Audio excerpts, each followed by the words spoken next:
All right, welcome back to Design Huddle. Design Huddle podcast, if you're new. Each week, we step inside the minds of some of the most creative people on the planet from a variety of design disciplines.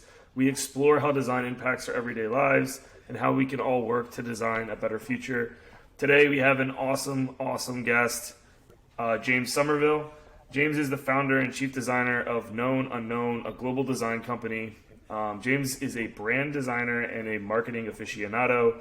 One of the coolest parts of his resume is he was a former VP of global design for the Coca-Cola Company, so we're definitely going to have to ask him some questions about that experience.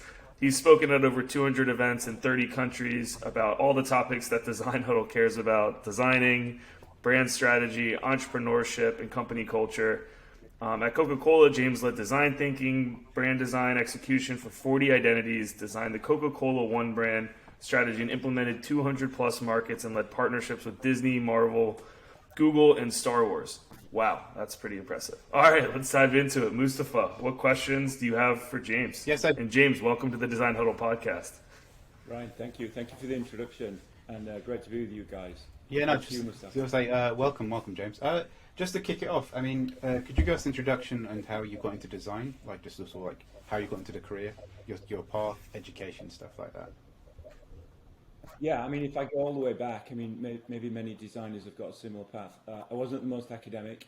I'm an introvert, so school didn't really work for me, to be honest. But what I realized I could do is make connections, visual connections. I guess draw patterns in my head, doodle all day, and then coming out of school, I went to a graphic design course at my local college, and I was a street artist. I used to chalk on the pavements, age 16 to 19. And so that early life, that kind of late teenager, young adult, was me trying to find my way in what didn't appear to be a career at that point. It was just a kind of something that I felt comfortable in. So, you know, those were the early steps of me at least getting a taste of what graphic design, we would call it back then, but design as a whole would look like. So, just interesting about the street art. Was that graffiti or was that just like chalk pavement, like Mary Poppins style chalk pavement? Yeah, almost a little bit more Mary Poppins. So we used to draw. If I'm honest, we draw cartoon characters. Yeah. Disney, back in those days, we were drawing Smurfs, if you remember those. Yep. And you know, the psychology was, one, it's pretty easy. Two, colourful, bright. And three, you know, I don't think we thought about this at the time, but the kids loved it. And if the kids loved it, they'd drag their parents over, and then all of a sudden, you know, we might get through a few coins thrown in our tin. So, you know, it was marketing to the youth, but we didn't see it like that at that time. But, you know, after 3 years of chalking on the streets, I got to like 18 and I had no fingerprints. And to be honest, I've often thought there's a lot you could do age 18 with no fingerprints, but I was just getting a little cold by then in the UK, so we came indoors and started an agency. So what was the agency? Yeah, was it chalking? Was it still like artwork? Or?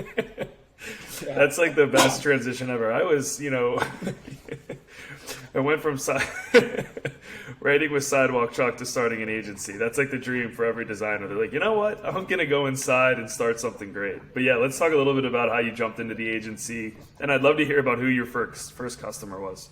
Yeah, no, let's talk about our first studio. So we were scratching our head. We had no money. We went to see, I was with my art college friend, soon to be my business partner, Simon. And so we went to the banks. They said no. We were dressed like, you know, gothic punks or whatever. So no wonder they said no. And so eventually we found a charity, the Prince's Trust in the UK. Oh yeah, so yeah. They gave us £2,000 in 1986. That was our startup, and we went and bought an Apple Macintosh. We didn't know what one was, but we found it and we bought one. And then we needed a studio, and my grandmother said, well guys, if you paint the top floor of my small terraced house in Yorkshire, you can use that. So we did that. We painted it and we called the agency Attic. And nice. so we were in my grandmother's house for the first 6 months, up those windy stairs, and but that was the birth of our, you know, piecing that together. £2,000 from a charity, buying an Apple Mac, not really knowing what to do with it, and my grandmother making tea all day and buns in her attic bedroom. So it was a great start. Just to give context to our international users, in the UK, in the 80s and 90s in particular, you'd have the Prince's Trust, which was, I think, headed up by, I think he's the patron is Prince Charles, I think, from what I remember. Or maybe it was actually his dad. They'd get grants and donations, in particular from the lottery now these days, where they will fund youth projects or other kind of initiatives to help regenerate areas. Because I remember going through Prince's Trust as well when we set up a youth magazine back in East London. So when you said the Prince's Trust, I was like, yeah, that was a great incubator for young ideas. So